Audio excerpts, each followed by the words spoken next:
Hello everyone, स्वागत है आप सभी का फिर से निहारिका क्लासेस के इस यूट्यूब चैनल पर। पिछली क्लास में हमने कैबिनेट मिशन, क्रिप्स मिशन और उसके अलावा साइमन कमीशन 1947 का स्वतंत्रता अधिनियम पढ़ लिया था। आज हम देखेंगे कि जो कैबिनेट मिशन हमने पढ़ा था उसका परिणाम था हमारी संविधान सभा। तो संविधान सभा का क्या इतिहास है, किस देश में सबसे पहले संविधान सभा हुई, भारत में इसका क्या इतिहास रहा और हमारी संविधान सभा किस प्रकार से काम करती थी, कब कब उसकी बैठकें हुई, उसके अध्यक्ष कौन रहे, उसके जो संवैधानिक सलाहकार है वो कौन रहे, उपाध्यक्ष कौन रहा, क्या क्या प्रस्ताव हुए, क्या क्या संविधान सभा की समितियाँ थी जिन्होंने मिलकर संविधान को हमारे जो है बनाया है।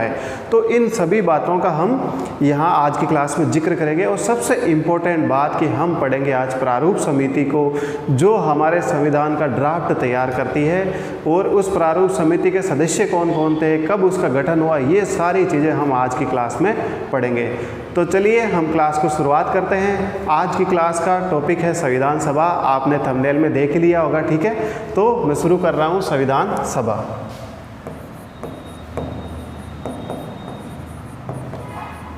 साथियों देखो, अगर संविधान सभा का हम इतिहास देखें तो हमें इतिहास देखना होगा संविधान का।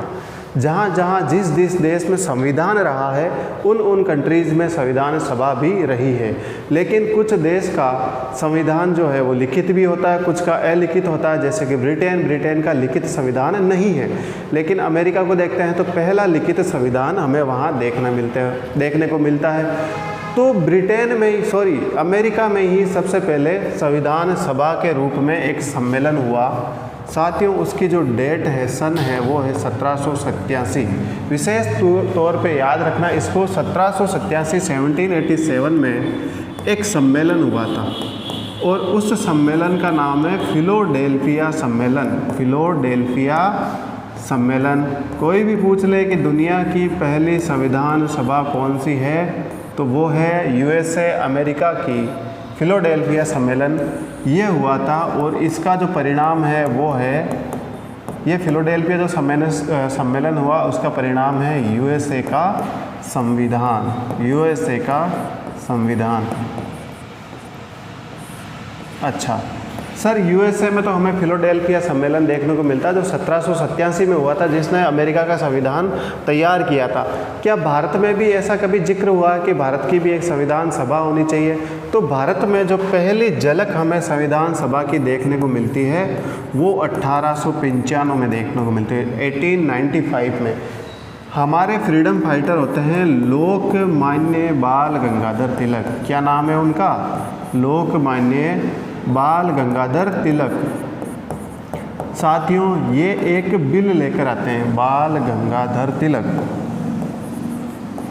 और उस बिल का क्या नाम है? उस बिल का नाम है स्वराज विधेयक। क्या नाम है? स्वराज विधेयक। अब इसको इंग्लिश में बोलते हैं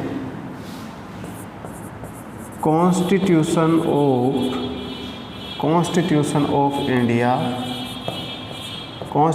ऑफ इंडिया बिल। तो इसको इंग्लिश में क्या बोलेंगे? Constitution of India bill. सबसे पहले किसी ने संविधान सभा की बात की तो वो है स्वतंत्रता सेनानी, फ्रीडम फाइटर लोकमान्य बाल गंगाधर तिलक, और उस बिल का नाम है साथियों स्वराज विधेयक। स्वराज विधेयक जो है उसे अंग्रेजी में कहते हैं कॉन्स्टिट्यूशन ऑफ इंडिया बिल। ये कब आया था साथियों? तो आपको तारीख याद रखनी है, 1895। तो इस प्रकार से भारत में संविधान सभा की जो इतिहास है, जो संभावनाएं, वो शुरू हो जाती है। अब मैं बात करूं इसके बाद में कब कब क्या हुआ, तो एक समय आपको याद रखना है 1935 में कांग्रेस का अधिवेशन होता। आपको पता होगा कि 1885 में कांग्रेस की स्थापना हो गई थी, A.O. ह्यूम ने उसकी स्थापना की थी और सालाना उसके अधिवेशन होते हैं। 1935 में जो अधिवेशन हुआ था, उसमें जो कांग्रेस थी उन्होंने ये प्रस्ताव रखा कि भारत के संविधान निर्माण के लिए एक संविधान सभा होनी चाहिए। ठीक है, तो औपचारिक तौर पर कांग्रेस ने 1935 में संविधान सभा की मांग रखी। ठीक है, उसके बाद में जब कांग्रेस का 1938 का अधिवेशन हुआ तो 1938 के अधिवेशन में पंडित जवाहरलाल नेहरू ने यह कहा कि जो भारत की संविधान सभा होगी उसके सदस्य वयस्क मताधिकार द्वारा चुने जाएंगे। तो अब इस पर और ज़्यादा जोर दिया 1938 में, और ये जोर किसने दिया साथियों? पंडित जवाहरलाल नेहरू, भारत के प्रथम प्रधानमंत्री। ठीक है, तो पंडित नेहरू ने ये कहा कि जो हमारी संविधान सभा होगी, जो देश का संविधान बनाएगी, उसके सदस्यों का चुनाव सार्वभौमिक वयस्क मताधिकार के आधार पर होना चाहिए। ठीक है, अब जब हम आगे बढ़ते हैं तो एक प्रस्ताव आता है साथियों, उस प्रस्ताव का नाम है अगस्त प्रस्ताव। 1940 में एक प्रस्ताव आता है और उसका नाम है अगस्त प्रस्ताव। और अगस्त प्रस्ताव में ये बात फिर से दोहराई गई कि हमारे देश के संविधान के लिए एक संविधान सभा होनी चाहिए। क्या होनी चाहिए?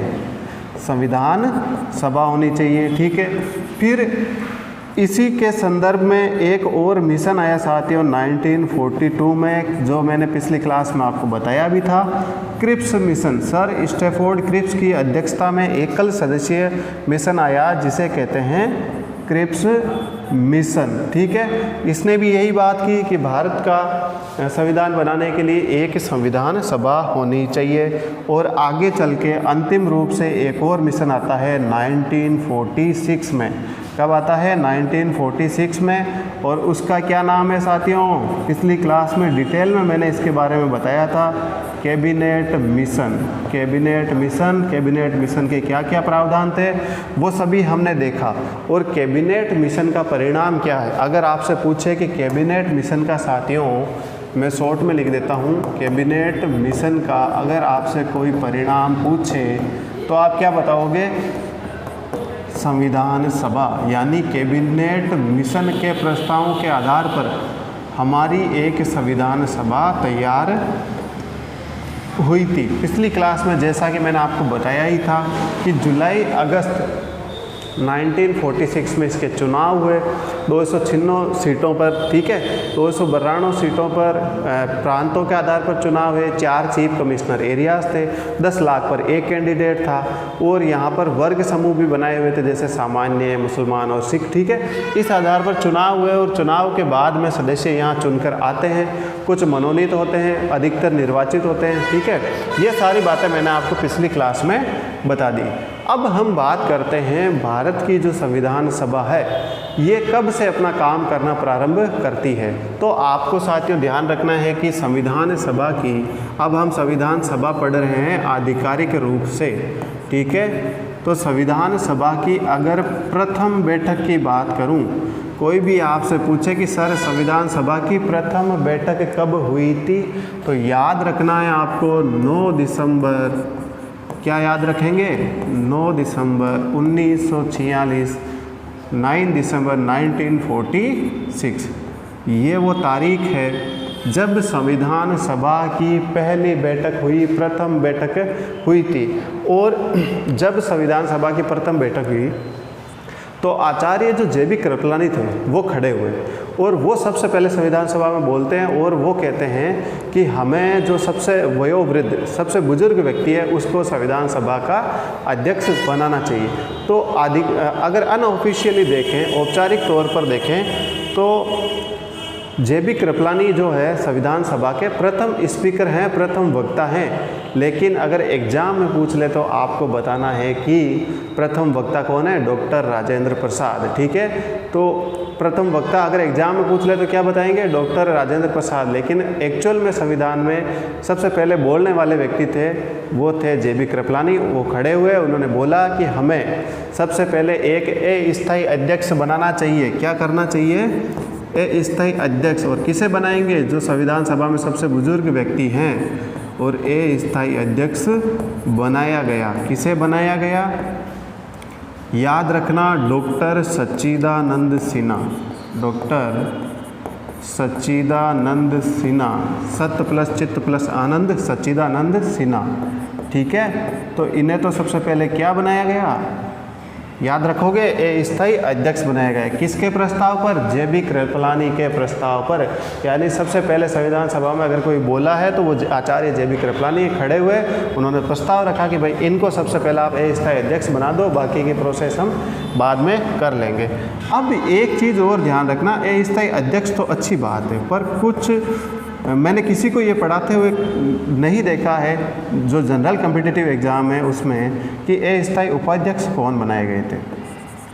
ए स्थायी उपाध्यक्ष किसे बनाया गया, तो आपको याद रखना, मेरे अलावा आपको ये बात कोई नहीं बताएगा। फ्रैंक एंथोनी, किसे बनाया गया, फ्रैंक एंथोनी, उन्हें बनाया गया ए स्थायी उपाध्यक्ष। ठीक है, फ्रैंक एंथोनी ए स्थायी उपाध्यक्ष किसे बनाया गया, फ्रैंक एंथोनी के बनाया गया। ये बात है प्रथम बैठक 9 दिसंबर 1946 की। ठीक है, उसके बाद दूसरी बैठक 10 दिसंबर को होती है, फिर तीसरी बैठक होती है 11 दिसंबर को। तो तीसरी बैठक जब हुई 11 दिसंबर को, तो उस दिन क्या क्या हुआ। अब तीसरी बैठक हुई 11, ये तारीख में, ये डेट्स में इसलिए लिखा रहा हूँ कि ये सभी इम्पोर्टेंट महत्वपूर्ण डेट्स हैं।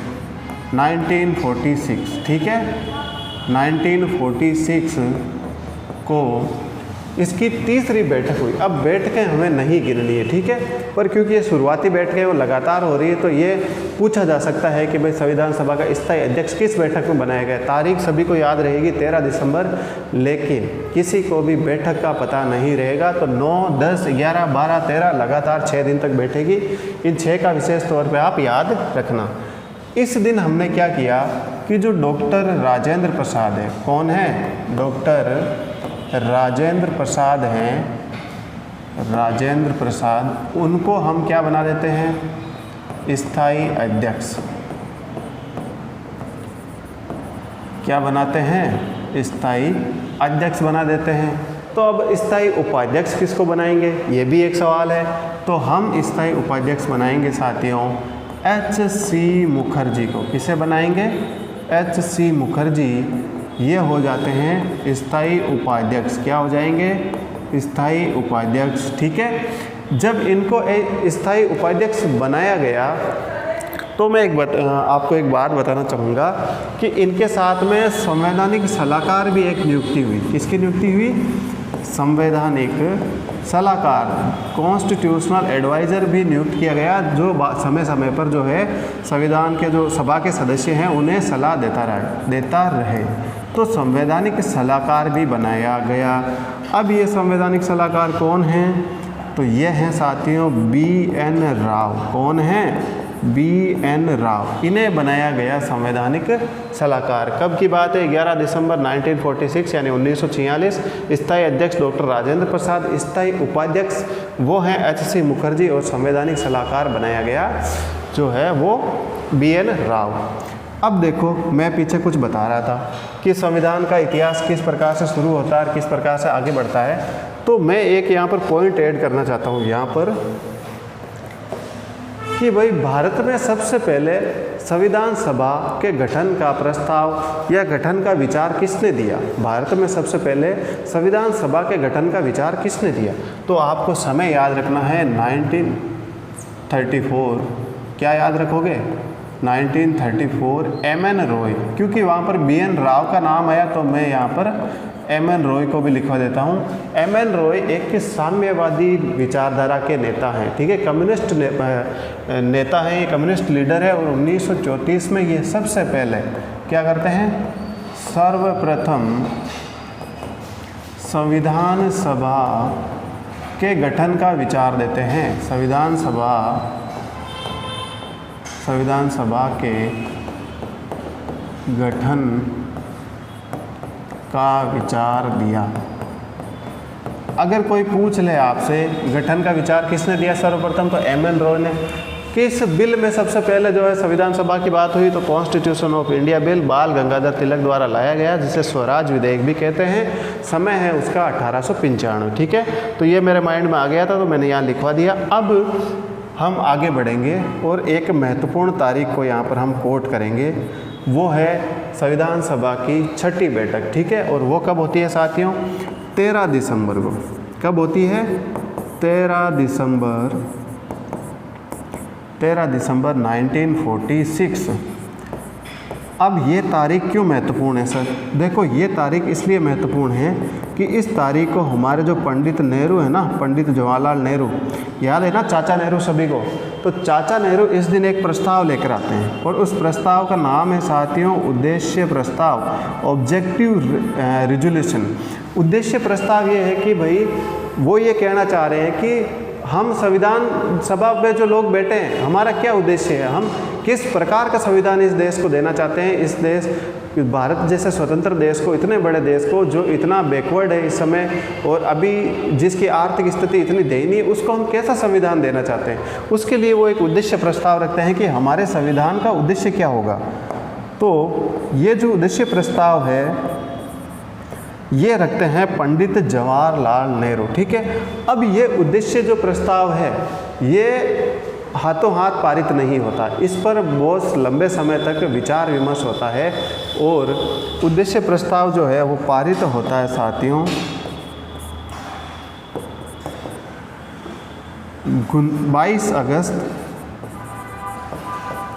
1947, ठीक है। 1947 को ये उद्देश्य प्रस्ताव पारित हो जाता है, ठीक है। 1947 को, एक सेकंड,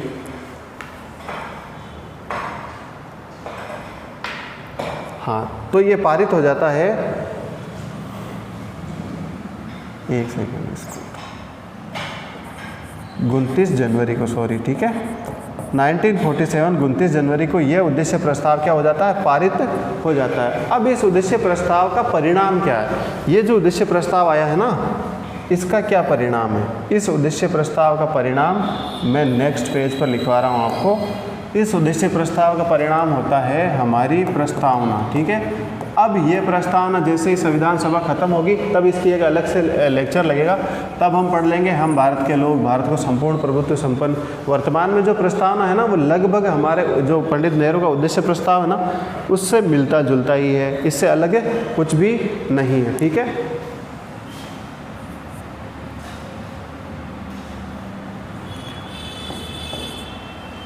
तो ये जो है उद्देश्य प्रस्ताव 22 जनवरी 1947 को पारित हो जाता है, ठीक है। यहाँ तक का इतिहास हमने संविधान सभा का पढ़ लिया, किस तरीके से संविधान की बैठकें हो रही है, संविधान सभा में अध्यक्ष उपाध्यक्ष जो है वो नियुक्त किए जा रहे हैं, फिर स्थायी अध्यक्ष और उपाध्यक्ष बनाए जा रहे हैं, फिर जो है उद्देश्य प्रस्ताव आता है। अब हम देखेंगे संविधान सभा की समय अवधि, और समय अवधि से पहले हम कुछ जो डेट्स है, महत्वपूर्ण तारीख है, उनको हम कवर करना चाहेंगे, ठीक है। तो हम यहाँ पर देखेंगे संविधान सभा के कुछ अदर वर्क, अन्य कार्य, क्या देखेंगे? संविधान सभा के देखेंगे अन्य कार्य, संविधान सभा के और क्या क्या काम किए संविधान सभा ने, अन्य कार्य। अब यहाँ पर मैं कुछ तारीख लिखवाऊंगा और आपको उनको ध्यान में रखना है। सबसे महत्वपूर्ण काम कि पूरा देश अंग्रेजों के खिलाफ लड़ रहा है, तो पूरे देश का एक प्रतिनिधित्व होना चाहिए और वो प्रतिनिधित्व एक ही ध्वज के तले होने चाहिए, एक ही फ्लैग के अंडर में हम पूरे देश को रिप्रेजेंट करें।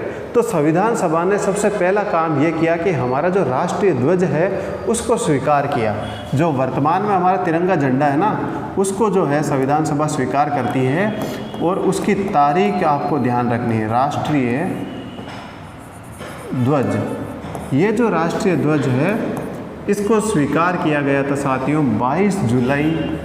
हमारा देश आज़ाद हुआ था 15 अगस्त 1947, यानी कल वो तारीख आने वाली है। जब आपके पास ये वीडियो पहुंचेगा तब 15 अगस्त ही होगी एक्चुअल में। और 15 अगस्त 1947 को हमारा देश आज़ाद होने वाला था। उससे मात्र कुछ ही दिन पहले, लगभग 22-23 दिन पहले ही हमने हमारा राष्ट्रीय ध्वज डिसाइड कर लिया था कि हमारा राष्ट्रीय ध्वज जो है वो 22 जुलाई 1947 को तिरंगा जो है उसको स्वीकार कर लिया गया। अब भारत ने इसके साथ एक और काम किया। भारत जो है कॉमनवेल्थ का सदस्य बना रहना चाहता था।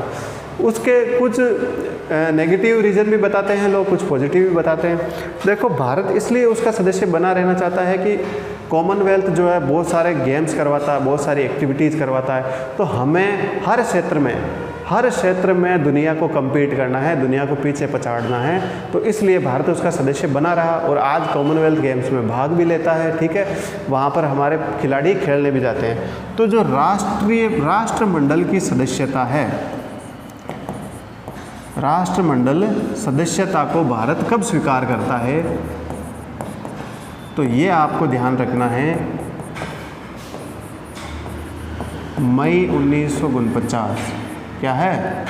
मई 1949, 1948, मई 1948 को हम राष्ट्रमंडल की सदस्यता ग्रहण कर लेते हैं।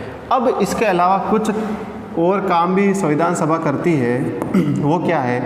जैसे कि राष्ट्रगीत, उसके अलावा राष्ट्रगान, ठीक है।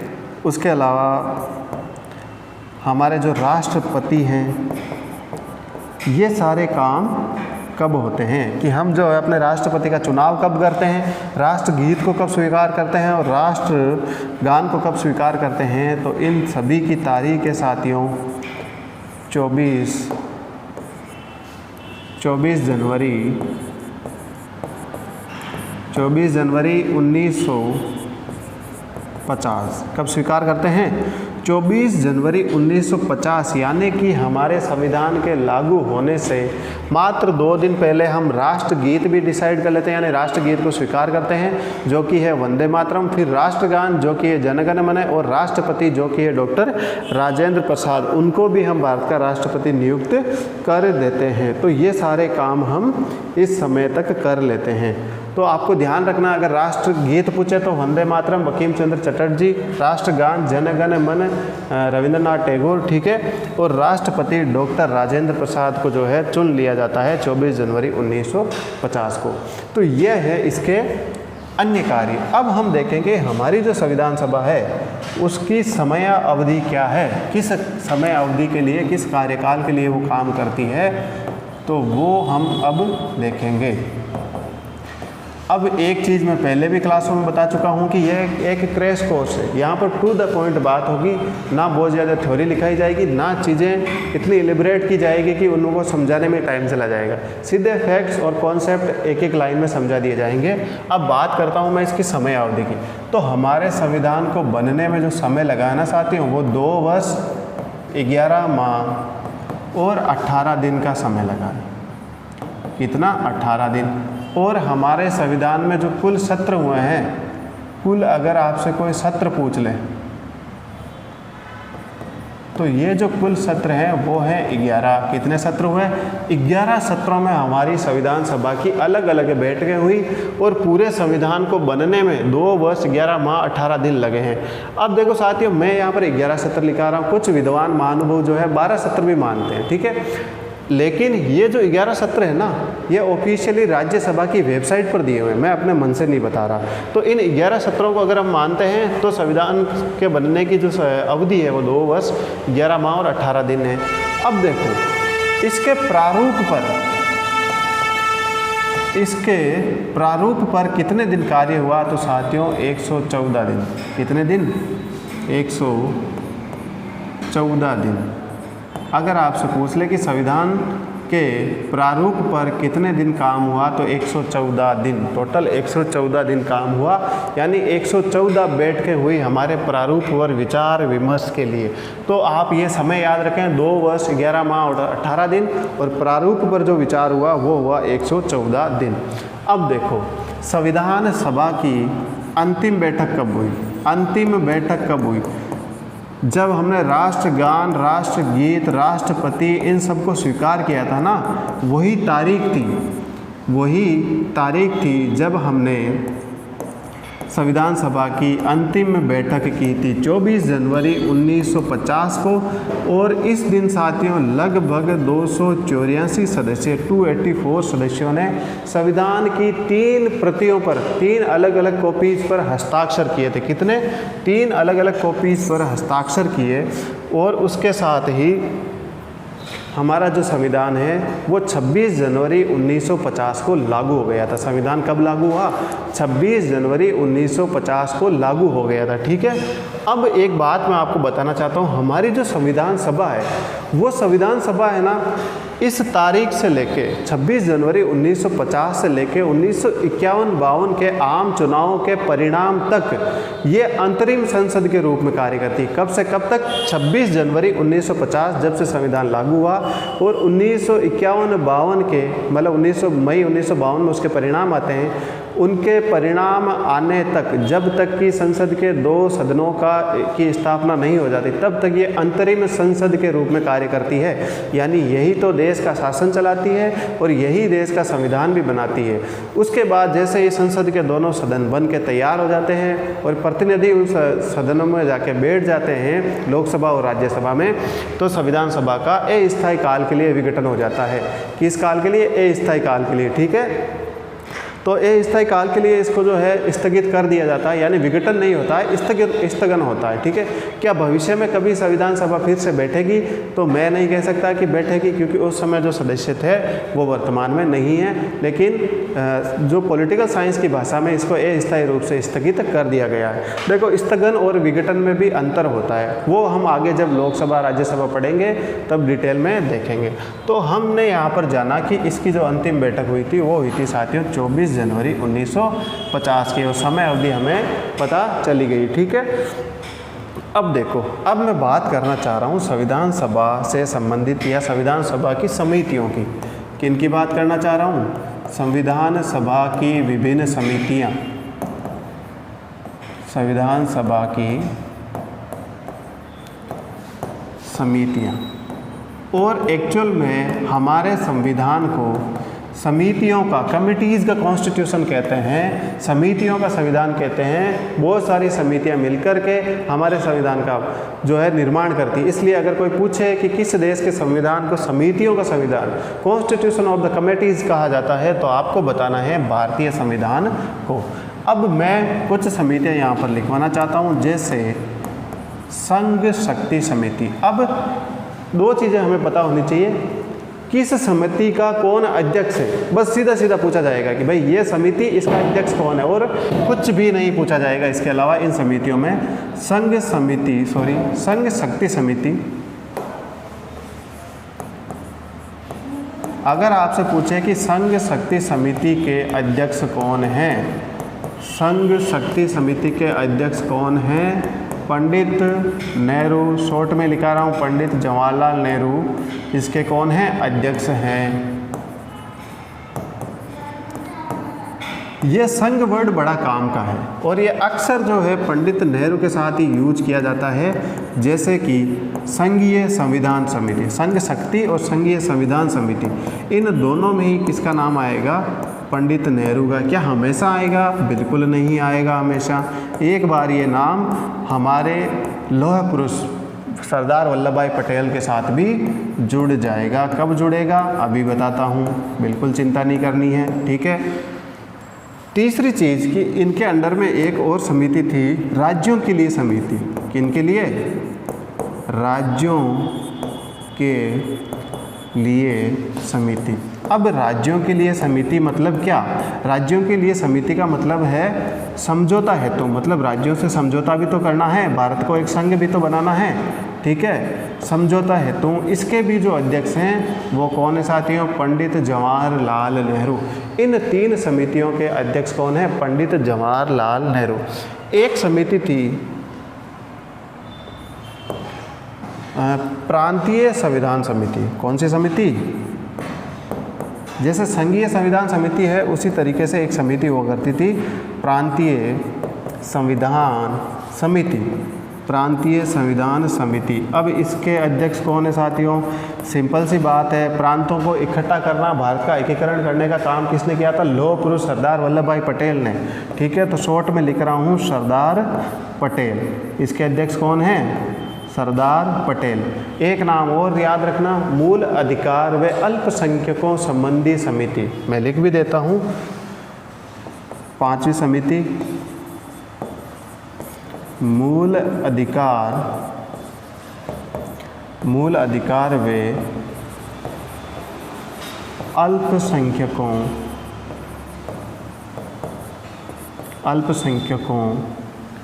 की समिति, अगर पूछ ले कि इनकी समिति के लिए किसने काम किया, तो आपको याद रखना है इन्हीं का नाम, लौह पुरुष सरदार वल्लभ भाई पटेल का नाम विशेष तौर से याद रखना। कितनी समितियां होगी? 5 हो गई, ठीक है। अगर आपसे पूछ ले कि देखो इसमें से एक अतिरिक्त क्वेश्चन, एक्स्ट्रा क्वेश्चन लेके आ रहा हूं मैं आपके लिए, अगर पूछ ले मूल अधिकार उप समिति, मूल अधिकार उप समिति, ठीक है, सब कमेटी, उसके अध्यक्ष कौन थे, तो आपको बताना है JB कृपलानी। और अल्पसंख्यकों के परामर्श हेतु उप समिति, अल्पसंख्यकों के परामर्श हेतु उप समिति, तो आपको क्या बताना? HC मुखर्जी। तो 2 एक्स्ट्रा चीज़ें मैं आपको यहाँ पर बता रहा हूँ। अगर मूल अधिकारों की उप समिति पूछे तो आपको जाना JB कृपलानी के साथ, और मूल अल्पसंख्यकों के परामर्श हेतु उप समिति पूछे तो आपको जाना HC मुखर्जी के साथ। और साथ में पूछ ले कि मूल अधिकार व अल्पसंख्यकों के परामर्श हेतु समिति, तो सरदार वल्लभ भाई पटेल तो है ही है, ठीक है। टोटल 5 हो गई। अब देखो 2 समितियाँ और है, एक है नियम समिति, ठीक है, एक समिति है संविधान सभा की नियम समिति, क्या नाम है उसका? नियम समिति। और एक है संचालन एवं प्रक्रिया समिति,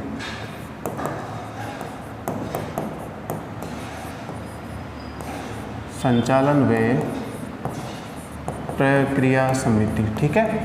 ये दोनों ही समितियों के अध्यक्ष कौन है साथियों? देखो संविधान सभा काम कैसे करेगी और संविधान सभा का संचालन कैसे होगा, उसकी प्रक्रिया क्या होगी, उसके नियम क्या होंगे, ये सब चीज़ें तय करता है उसका अध्यक्ष। और उस समय संविधान सभा के अध्यक्ष थे साथियों डॉक्टर राजेंद्र प्रसाद। कौन थे? डॉक्टर राजेंद्र प्रसाद। तो इन दोनों ही समितियों के अध्यक्ष थे डॉक्टर राजेंद्र प्रसाद। और अंतिम समिति जो कि सबसे महत्वपूर्ण है, जिससे ही क्वेश्चन पूछे जाते हैं, वो है प्रारूप समिति। वो क्या है? प्रारूप समिति। और प्रारूप समिति के जो अध्यक्ष हैं साथियों, वो कौन है? Doctor BR Ambedkar. Doctor BR Ambedkar, अभी अभी सवाल आया है, अम्बेडकर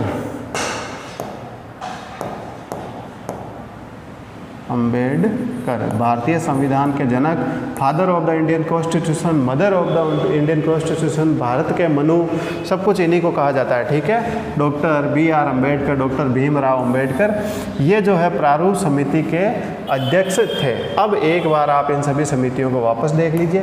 सबसे पहले ये है संघ शक्ति समिति, और संघ शक्ति समिति के जो अध्यक्ष हैं वो हैं पंडित नेहरू। उसके बाद में आती है साथियों संघीय संविधान समिति, उसके भी पंडित नेहरू। राज्यों के लिए समिति, समझौता हेतु पंडित नेहरू। प्रांतीय संविधान समिति सरदार वल्लभ भाई पटेल। और मूल अधिकार व अल्पसंख्यकों की परामर्श समिति, वो भी सरदार वल्लभ भाई पटेल है ही हैं, ठीक है। उसके अलावा अगर हम आगे बढ़ते हैं तो 2 समितियां जो राजेंद्र प्रसाद के अंडर में हैं, वो है एक तो नियम समिति, कौन सी है? प्रक्रिया नियम समिति, और एक है संचालन समिति। इन दोनों के अध्यक्ष डॉक्टर राजेंद्र प्रसाद हैं, ठीक है। अब हमने फिर बात की प्रारूप समिति की। प्रारूप समिति डॉक्टर BR अम्बेडकर इसके अध्यक्ष थे। और इसका गठन कब हुआ? ये तारीख आपसे अगर कोई एग्जामिनर पूछना चाहेगा तो ज़रूर पूछेगा। 29 अगस्त 1947। ये वो समय है जब देखो 22 अगस्त 1947 को प्रस्तावना उद्देश्य प्रस्ताव स्वीकार हुआ था कि हम इस ऑब्जेक्टिव रेजोल्यूशन को पास करते हैं कि हमारी एक प्रस्तावना होनी चाहिए, एक उद्देशिका होनी चाहिए, भारत के संविधान का एक प्रीएम्बल होना चाहिए। उसके कुछ दिनों बाद 7 दिनों बाद हमने 29 अगस्त 1947 को प्रारूप समिति का गठन कर दिया था, क्योंकि संविधान का ड्राफ्ट तैयार ही नहीं होगा तो संविधान बनेगा कैसे, उस पर विचार विमर्श कैसे होगा, उस पर वाचन कैसे होंगे अलग अलग, ठीक है। तो इस प्रारूप समिति के अध्यक्ष हैं BR अम्बेडकर। गठन हुआ था 29 अगस्त 1947 को। और अगर मैं बात करूं साथियों सदस्यों की, तो इसके कुल सदस्य कुल सदस्य कितने हैं? 7। कुल सदस्य हैं 7। इसमें डॉक्टर बी.आर. अम्बेडकर अध्यक्ष महोदय भी शामिल है। अब मैं इन सभी सदस्यों के नाम लिखने वाला हूँ, क्योंकि सभी एग्जाम में इनमें से किसी ना किसी का नाम तो पूछा ही जाता है। ऑप्शन में 3 नाम सदस्यों के देंगे, 1 नाम किसी अन्य व्यक्ति का दे देंगे और आपसे पूछा जाएगा कि निम्न में से कौन सा संविधान सभा का सदस्य नहीं है, या फिर 3 अन्य के नाम दे देंगे, 1 संविधान सभा के सदस्य का नाम दे देंगे और फिर आपसे पूछा जाएगा कि कौन जो है संविधान सभा का सदस्य है। वो संविधान सभा के सदस्यों से अक्सर क्वेश्चन बनते ही आ रहे हैं। तो पहला नाम कौन है साथियों? अध्यक्ष।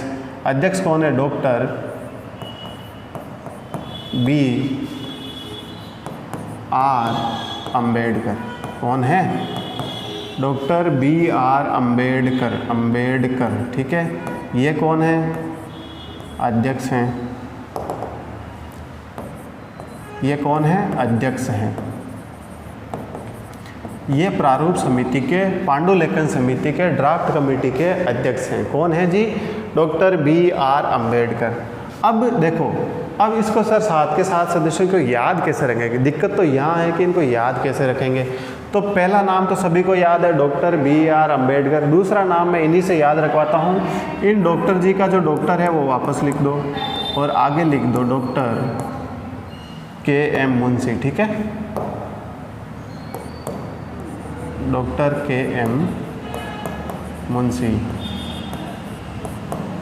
देखो 2 नाम याद आपको रह गए। पहला नाम है डॉक्टर बी.आर. अम्बेडकर और दूसरा नाम है डॉक्टर के.एम. मुंशी। अब एक सदस्य का और इसी से मिलता जुलता नाम बताता हूँ आपको, एन. माधव राव। क्या नाम है? एन. माधव राव। अगर आपको एन. माधव राव याद रह जाएगा तो आपको एक और इसी से नाम याद रह जाएगा, एन. गोपाला स्वामी अय्यर। एन. गोपाला स्वामी अयंगर। क्या है? एन. गोपाला स्वामी अयंगर। 2 नाम डॉक्टर से याद रखना है, doctor B R. Ambedkar, doctor KM. Munshi. 2 नाम एन से याद रखना है, एन. माधव राव और एन. गोपाला स्वामी अय्यर, सॉरी अयंगर, ठीक है। अब जब अयंगर आ गए हैं तो अय्यर भी आने चाहिए। अयंगर आ गए तो अय्यर भी आने चाहिए। तो उन अय्यर का नाम है अल्लादी कृष्ण स्वामी अय्यर, ए.के. अय्यर। क्या नाम है? अल्लादी कृष्ण स्वामी अय्यर। तो अय्यर और अयंगर दोनों आ गए, ठीक है।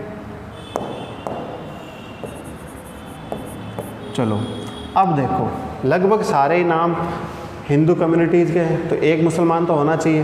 तो वो मुसलमान है साथियों सैयद मोहम्मद सादुल्ला। कौन है? सैयद मोहम्मद सादुल्ला। कितने नाम हो गए? देखो 1 2 3 4 5 6, एक अंतिम नाम बाकी है और उनका नाम विशेष तौर से याद रखना आप। उनका नाम है टी.टी.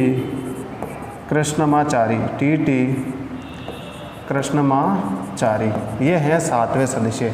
तो ये 1, ये 2, ये 3, ये 4, ये 5 और ये 6 और ये 7, ठीक है। तो ये 7 सदस्य हैं। Doctor B R. अम्बेडकर अध्यक्ष है, डॉक्टर के.एम. मुंशी, डॉक्टर से 2 याद रखे, एन. माधव राव और एन. गोपाला स्वामी अयंगर, एन से 2 याद रखे। फिर आपको याद रखना अयंगर आ गया तो अय्यर भी लेके आना, तो अल्लादी कृष्ण स्वामी अय्यर यानी ए.के. अय्यर आ गया, ठीक है। अब जब सारे हिंदू है तो एक मुसलमान, ताकि ये क्या हो जाएगी, यहाँ पर हमारा सांप्रदायिक सौहार्द दिखेगा कि सैयद मोहम्मद सादुल्ला भी इसके प्रारूप समिति के अध्यक्ष हैं। ये जो है ना टी.टी. कृष्णमाचारी, ये बनते हैं जब डी.पी. खेतान की मृत्यु हो जाती है। डी.पी. खेतान संविधान सभा के पहले सदस्य थे। जब उनकी मृत्यु हो जाती है तो टी.टी. कृष्णमाचारी को जो है वो संविधान सभा की प्रारूप समिति का सदस्य बना दिया जाता है, ठीक है। टी.टी. कृष्णमाचारी जो है ना संविधान सभा के उपाध्यक्ष भी है, लेकिन मैंने उपाध्यक्ष में एक ही नाम लिखाया था, वो था H.C. मुखर्जी। अब कहीं पर मिलान करने वाला क्वेश्चन आ जाता है कि प्रारूप समिति के अध्यक्ष, प्रारूप समिति के सदस्य, संविधान सभा के अध्यक्ष और संविधान सभा के सदस्य, तो वहाँ पर 4 नाम आएंगे, अम्बेडकर और टी.टी. कृष्णमाचारी, H.C. मुखर्जी और डॉक्टर राजेंद्र प्रसाद। ये मैं क्वेश्चन आपको बना के बता देता हूँ, ठीक है। मिलान करो में आएगा, मैं टाइम भी देख लेता हूँ एक बार। तो लगभग 45 मिनट होने वाले हैं। 3 चीज़ें पूछी जाती, देखो मैं शॉर्ट में बता देता हूँ। अगर आपसे पूछे कि संविधान सभा के अध्यक्ष, उपाध्यक्ष, प्रारूप समिति के अध्यक्ष और सदस्य, ये क्रम हो गया एक तरफ, एक कॉलम का। दूसरे का होगा डॉक्टर राजेंद्र प्रसाद और एच.सी. मुखर्जी और वी.टी. कृष्णमाचारी और अंबेडकर, डॉक्टर अंबेडकर। अब वी.टी. कृष्णमाचारी भी उपाध्यक्ष हैं और एच.सी. मुखर्जी भी उपाध्यक्ष हैं। संविधान सभा के 2 स्थायी उपाध्यक्ष बनाए गए थे। तो आपको किसको किससे मिलाना है? एच.सी. मुखर्जी को उपाध्यक्ष ही रखना है, वी.टी. कृष्णमाचारी को प्रारूप समिति का सदस्य रखना है। अगर आपने वी.टी. कृष्णमाचारी को उपाध्यक्ष कर दिया तो आप एच.सी. मुखर्जी को कहाँ डालोगे, उसको कहाँ रखोगे? उसका मिलान किसी से होगा ही नहीं उपाध्यक्ष के अलावा। तो आप उसको सदस्य नहीं बना सकते, प्रारूप समिति का अध्यक्ष नहीं बना सकते, संविधान सभा के भी अध्यक्ष नहीं बनाते। तो एच.सी. मुखर्जी के साथ हमेशा उपाध्यक्ष रखना, संविधान सभा के उपाध्यक्ष, और वी.टी. कृष्णमाचारी अगर प्रारूप समिति के सदस्य का ऑप्शन है तो उसके साथ डालना, ना कि उपाध्यक्ष के साथ। तो एक सवाल और बनता है कि संविधान सभा के उपाध्यक्ष कौन है? तो वी.टी. कृष्णमाचारी भी हैं और एच.सी. मुखर्जी भी हैं। इसी के साथ मैं आपसे लेता हूं विदा। आई होप कि आपको ये आज का सेशन बहुत अच्छे से समझ में आया होगा। इसके अगले सेशन में संविधान सभा का दूसरा पार्ट आएगा, उसमें कितने वाचन हुए, क्या क्या हुआ, कौन सदस्य, कितनी महिलाएं, सब कुछ हम डिटेल में पढ़ लेंगे। फिर हम आधिकारिक रूप से संविधान का प्रारंभ कर देंगे प्रस्तावना के साथ। इसी के साथ मैं आपसे विदा लेता हूँ। जय हिंद, जय भारत।